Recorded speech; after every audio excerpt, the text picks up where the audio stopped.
Hello, my name is Carl Niji and I'm what's known as a Davis facilitator. I own and operate the business called Overcoming Dyslexia, where I deliver Davis programs to people. If you've clicked on this video, you've clicked on this video because you're wanting to know the symptoms of dyslexia.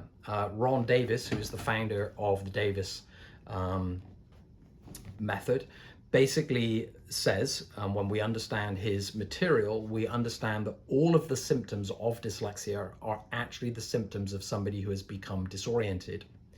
So I discussed this topic in video number 29, video number 30, and also video number 1.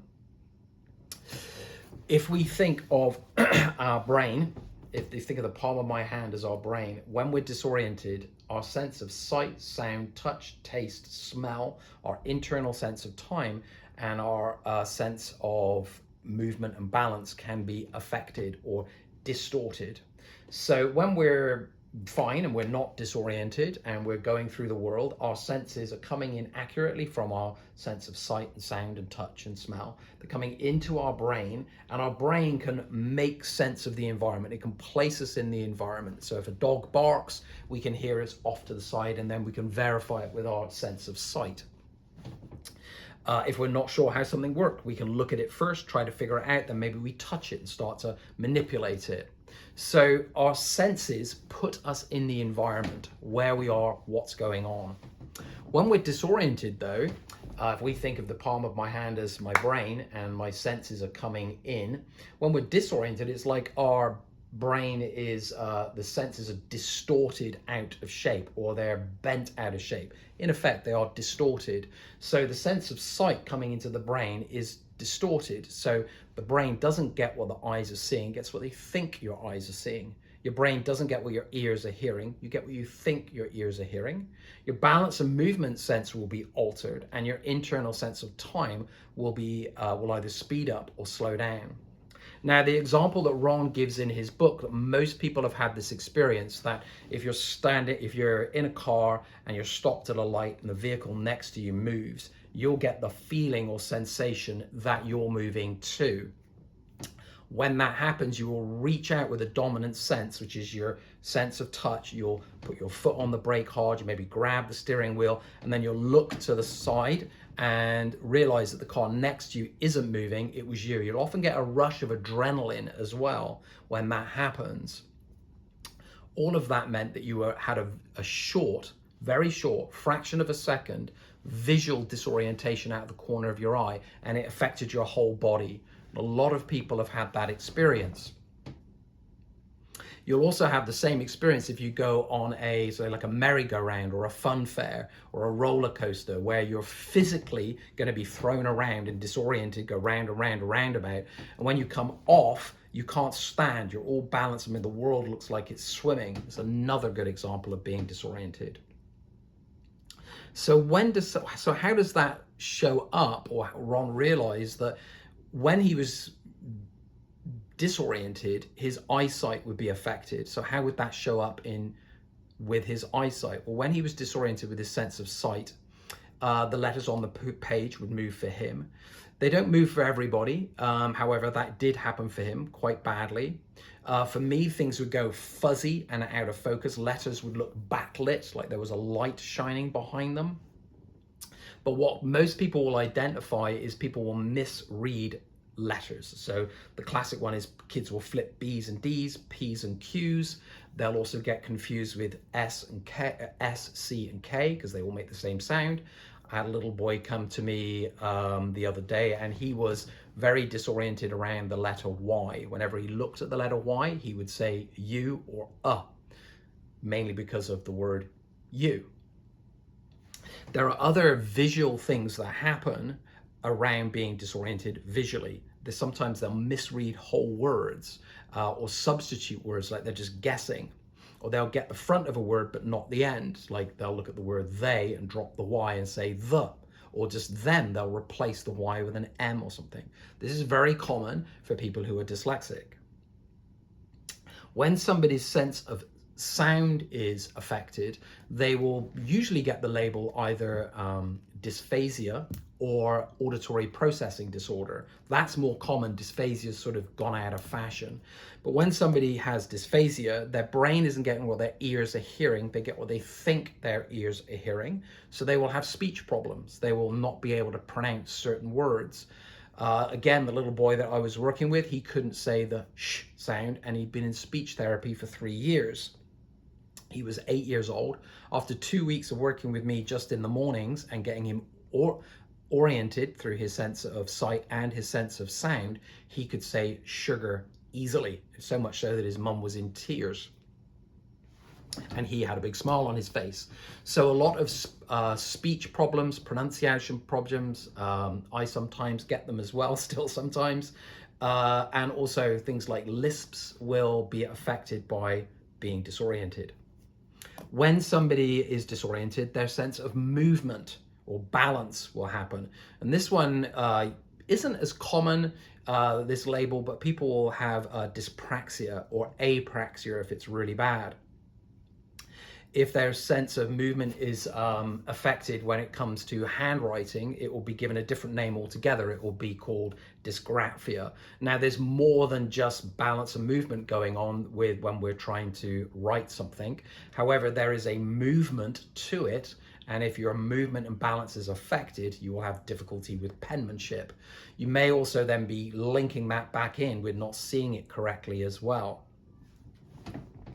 So most of my clients will either be very, very good at sports, so we don't call it dysphasia, or they'll be very bad at sports, and then we might call it dysphasia. They might also be very clumsy and sort of klutzy almost. When somebody is disoriented, their internal sense of time will also be distorted. And if it is, we have a natural sense of time, which is basically reset by the sun. The reason we have invented time and clocks is because we have a natural internal sense of time.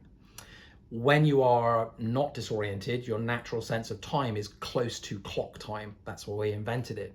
However, if you become disoriented, pardon me, your internal sense of time may speed up or slow down. If it speeds up, then you'll be given labels like ADHD, inattentive, lack of focus. If it slows down, you may be given ADHD, if it slows down very badly, or ADHD with the daydreamy type of person, or if you and then have difficulty focusing on tasks. The other way it may show up is if it goes hypoactive a lot, you might get labels like developmental delay. People become slow in their answers. They take much longer in their responses, and their long-term memory may be affected.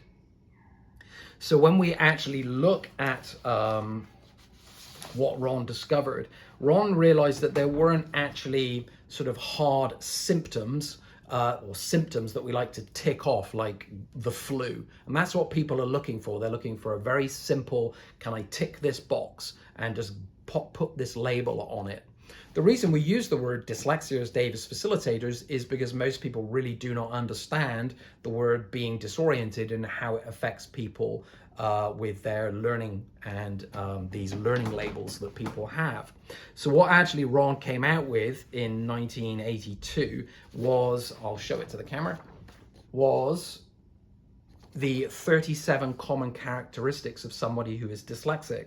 And this fits into, then falls into, when somebody's disoriented, there as a general category of how they are affected, and they may have difficulty reading, they may have difficulty writing and spelling, they may be labeled dumb, lazy, careless, immature, not trying hard enough, or not behind enough to warrant help. They may have a very high IQ, but not doing so well academically. They may zone out, they may find it either hyperactive or daydreamy. So there's sort of a general category. Then there's a very specific one with vision, where it affects reading and spelling.